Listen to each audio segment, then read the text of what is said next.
Memory is like a boulder on the side of a hill overlooking a village.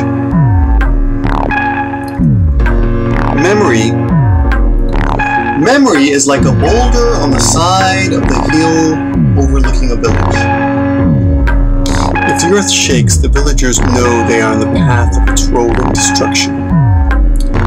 Sometimes it doesn't even take an earthquake, just a push during an afternoon hillside stroll.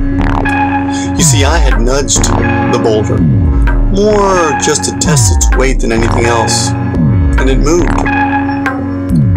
The boulder began a rolling descent, increasing speed with every revolution.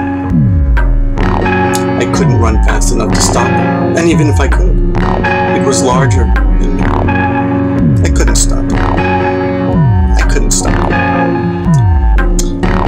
So I stood helpless on the hillside, watching the boulder rolling into its crashing, housebreaking path, smashing to bits the hatched village homes and people running and screaming everywhere.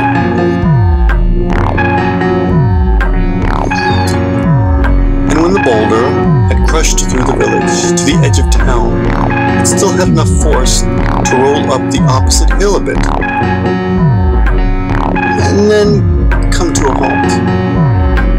I could see it all. Then, slowly, the boulder began turning and rolling over in reverse.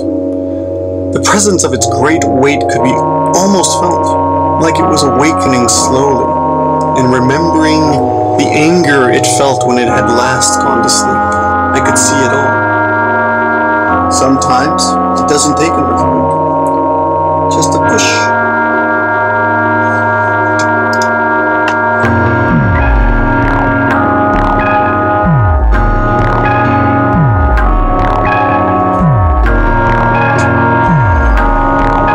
The boulder began rolling down the opposite hill, picking up speed.